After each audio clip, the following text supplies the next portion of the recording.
আসসালামু আলাইকুম সবাইকে। শুরু করছি বিষাদ বৃক্ষ গল্পের পরবর্তী অংশ, পর্ব 6। আজাদরা যখন গাড়িতে উঠল তখন ঘড়ির কাঁটা দুটো পেরিয়ে গেছে। নানা ঝামেলায় কারোরই দুপুরে খাওয়া হয়নি। তার চেয়ে বড় সমস্যা, আকাশ অন্ধকার হয়ে আসছে। খলিল চিন্তিতভাবে বলল, আজ যাওয়ার দরকার নেই চাচা। আজ যাত্রা আরেকটু কষ্ট করে না হয় আমাদের এখানেই থাকেন, কাল আস্তে ধীরে রওনা দিয়েন। আফসার রাজি হলো না। সে ঝামেলা লেগেছে এখান থেকেই বিপজ্জনক। তাদের এলাকায় এসে তাদের লোকেরা গায়ে হাত তোলা হয়েছে। সবার সামনে হয়তো কিছু বলতে পারছে না, কিন্তু সুযোগ পেলেই ছেড়ে দেবে কেন? না, সে আর কোনো ঝামেলা চায় না। সে কৃতজ্ঞ মাখা কণ্ঠে ইমরুল মারুফার কাছে থেকে বিদায় নিল। ছেলে মেয়ে দুটো অনেক করেছে, আজকাল রক্তের সম্পর্ক ছাড়া করেই বা কেন? আফসার খলিলের কাছ থেকে বিদায় নিয়ে একেবারে গাড়িতে উঠল। পেছনে বসেছে আহম্মদ আর রামিজ, মাঝে সে আর আন্তারা। তার জ্বর মনে হয় আবারও বেড়েছে, বেহুশের মতো পড়ে আছে। বেঁচে আছে না মারা গেছে দেখেও বোঝার উপায় নেই। ড্রাইভারের পাশে আজাদ, তার মধ্যে কেমন হাবভাব দেখা গেল না। সে সিটে হেলান দিয়ে আরাম করে শোয়ার ব্যবস্থা নিচ্ছে। আফসার নিজেও বসে বলল, কাঁথা বালিশ লাগবে নাকি রে দাদা ভাই? আজাদও তার মতোই বলল, যে বিয়ে করিয়েছ এরপর আর কিছু লাগবে না বলে মনে হয় না।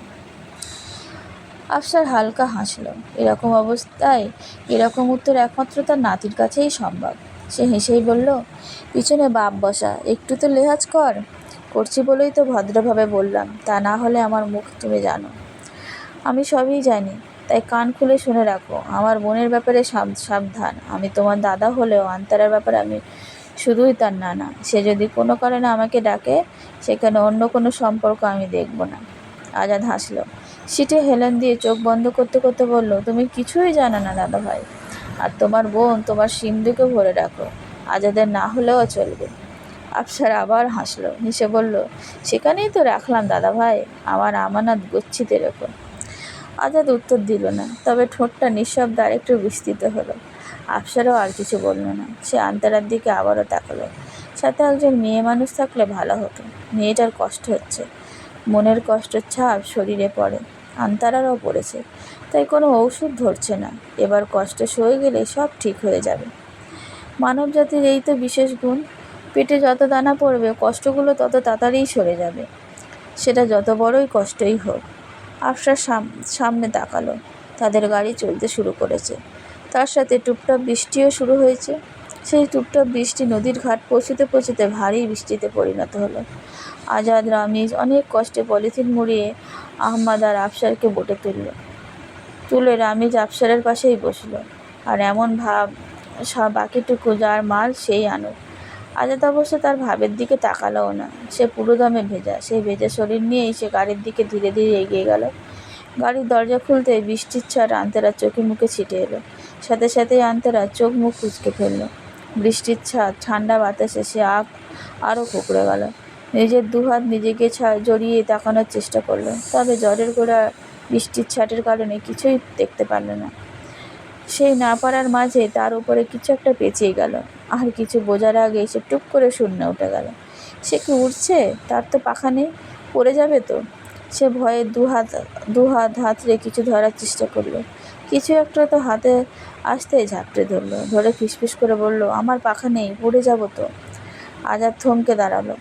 আন্তারা তার গলা জাপটে বুকে মুখ গুজে আছে। মুখ না দেখলেও ফিসফিস করে বলা কথাটা তার কানে ঠিক গেল। সে হেসে ফেলল। তখনই আশেপাশে কোথাও একটা বাজ পড়ল। আন্তারা আরও আষ্টে পিষ্টে জড়িয়ে ধরল। বুকের ভেতরে ঢুকতে ঢুকতে ফিসফিস করে বলল, ভয় করছে বাবা, ভয় করছে। আজাদ আর দাঁড়ালো না। বৃষ্টি পলিথিনের কারণে হাত পিছলে যাচ্ছে। সে আরেকটু শক্ত করে ধরে সোজা বোটের ছাউনির ভিতরে এনে রাখলো। আন্তারার জন্য দাদা বোটে বিছানার ব্যবস্থা করতে বলেছে। সেই বিছানায় কোনো রকমে রেখেই বেরিয়ে এলো। আকাশ ভেঙে নামছে তখন তুমুল বৃষ্টি। সেই বৃষ্টির বোধ ছাড়বে না। সে চোখ বন্ধ করে সেই বৃষ্টিতে দাঁড়িয়ে রইল। কতক্ষণ দাঁড়িয়ে রইল সে নিজেও জানে না। ধ্যান ভাঙলো ইঞ্জিন চলার শব্দে। বৃষ্টি কমেছে, সন্ধ্যা নামা করছে। যেতে যেতে রাত হবে। বোট যখন তাদের গ্রামের ঘাটে থামলো তখন রাত 10টার উপরে। আফসার ভয়ে ভয়ে দোয়া পড়তে পড়তে এসেছে। বোটে তারা একা এসেছে। আন্তারা আছে, সে অন্য যাত্রী সে তুলতে দেয়নি। পুরোটাই ভাড়া করেছে। আজকাল মাঝ নদীতে ডাকাত পড়ে, তবে বৃষ্টির কারণে রক্ষে। টাকা পয়সা তাদের জান নিয়ে তার ভয় নেই, তার সব ভয় ছিল তার বুবুকে নিয়ে। আল্লাহ সহায়, ভালোই ভালোই এসেছে। গাঁও গ্রামে 10টার ওপরে, মানে মধ্যরাত। এত রাতে রিক্সা পাওয়া যাবে না। তাদের বোট ঘাটে থামতে রামিজ দৌড়ে গেছে। তাদের বাড়ির দুবারি পেরিয়েই কুদ্দুসের ভ্যান আছে, সেটাই নিয়ে এসেছে। তার সাথে এসেছে আসাদ আর আমজাদ। রামিজ আজাদ আগে সব মালমাল নামালো। আসাদ এগিয়ে ধীরে ধীরে বাবা আফসারকে, আন্তারাকে কে আনতে আজাদ ছাউনির ভেতরে আসতেই দেখলো আন্তারা শটান হয়ে বসে আছে। এই মেয়ে পুরো 5-6 ঘন্টা বেহুশের মতো ঘুমিয়েছে। জ্বর মনে হয় কমেছে, তা না হলে এতক্ষণ তো মাথা সোজা করতে পারেনি। আজাদকে দেখে আন্তারা সজ্ঞানে সুস্থ স্বাভাবিক স্পষ্ট প্রথম কথা বলল, অবশ্য খুব মিহিভাবে, পানি খাবো। মাথার ঘোমটাটা একটু ফেলি, অস্থির লাগছে। আজাদ কিছুক্ষণ নিশ্চুপ তাকিয়ে রইল, তারপর বেরিয়ে এলো। মালামাল সব নামানো হয়ে গেছে, পানির বোতলও সেখানে। সে আবার ভ্যানে গিয়ে পানির বোতল নিয়ে এগিয়ে এলো, দিয়ে ঘুরে দাঁড়ালো। তার নিজের এখন শীত করছে, জ্বর আসবে কিনা কে জানে। সে ঘুরতেই আন্তারার ঘোমটা ফেললো। ওড়না চাদর পুরো পেঁচিয়ে আছে, শরীর ঘেমে একাকার, জ্বর ছেড়েছে। ওড়না চাদর ফেলে একটু স্বস্তি লাগতে সে আশেপাশে একবার চোখ বুলিয়ে তার সামনে দাঁড়ানো মানুষটার দিকে তাকালো। বোটে টিম টিম করে হ্যারিকেন জ্বলছে। সেই হ্যারিকেনের স্বল্প আলোতে সেই লোককে চিনতে পারল না। শুধু মনে পড়েছে ওই বৃদ্ধ লোকটার কথা। সে নাকি তার নানা হয়, কি জানি। কখন তো সে কাউকে দেখেনি। আর দুনিয়ায় ছিল তার বাবা। বাবা তখন তার সম্পর্কে কিছু বলেনি, জিজ্ঞেস করতেই বলতো, আমি এতিম রে মা, জন্মগত এতিম। এ দুনিয়ায় বলার মতো আমার কেউ কখনো ছিল না, এখনও নেই। বাবা কতগুলো বলতে একরাশ দুঃখ নিয়ে।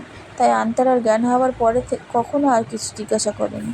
তার সেই বাবা নেই, সে থাকা, এই কথা মনে পড়তে তার বুক আবার ভেঙে এলো। কেন তাকে এভাবে একা ফেলে চলে গেল? আন্তারা আর পানি খেলে না, খেতে ইচ্ছাও করলো না। পানির বোতল টুপ করে পানিতে ফেলে দিল। এই অভিমান কার উপরে আন্তারা নিজেও জানে। শুধু জানে এই পৃথিবীতে তার নিজের বলতে এখন আর কেউ নেই, কেউ না। সে এখন তার বাবার মতো এতিম। সে বোটের ছাউনি ধরে কোনো রকম দাঁড়ালো। শরীর কাঁপছে তার। এক তো জ্বর, তার মধ্যে গত কয়েকদিন বলতে গেলে পুরো না খাওয়া। সে পড়ে যেতে নিল। আজাদ তখনই ঘুরে তার বাহু টেনে ধরল। আন্তারা কিছু বলতে তার আগেই ঝট করে কোলে তুলে নিল। আন্তারার মাথায় ঘোমটা নেই, হঠাৎ ঝাঁকিতে কোনো রকম বেঁধে রাখা খোঁপাটা খুলে ছড়িয়ে গেল। আজাদ শুধু একবার তাকালো, তাকিয়েই চোখ ফিরিয়ে নিল। আন্তারা থরথর করে কাঁপতে লাগলো। দুর্বলতার জন্য নাকি সজ্ঞানে অপরিচিত মানুষের কোলে ওঠার জন্য বোঝা গেল না। তবে সে অস্ফুটভাবে বলল, আমি হেঁটে যাব, আমাকে নামিয়ে দিন। আজাদ শুনল, তবে তার পা থামল না। বৃষ্টির কারণে পুরো ঘাট কাদায় মাখামাখি। টিপে টিপে হাঁটতে হচ্ছে। সেই হাঁটার মাঝেই বলল, পানির বোতল যেমন টুপ করে পানিতে ফেলেছ, বেশি কথা বললে তার মতোই টুপ করে নিচে ফেলে দেবো। আন্তারা সাথে সাথে আজাদের বুকের শার্ট খামচে ধরল। এই লোককে তো তার সুবিধার মনে হচ্ছে না। সে ভালো করে আজাদকে দেখার চেষ্টা করল, তবে অন্ধকারের জন্য সে তেমন কিছুই দেখতে পারল না। আজাদ বুঝে ঠোঁট টিপে হাসল।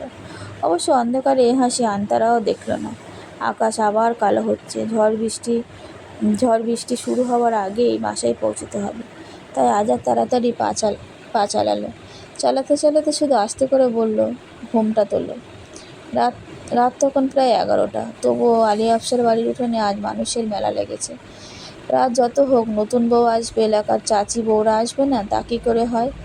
রামিজ ভ্যান নিয়ে যেতে বাড়িতে হিড়িক লেগে গেছে। বৃষ্টির কারণে কারেন্ট নেই। প্রায় সবার হাতেই ছোট ছোট হ্যারিকেন। উঠোনে কাদায় মাখামাখি। এর মধ্যে 2-1জন গীত গাইছে।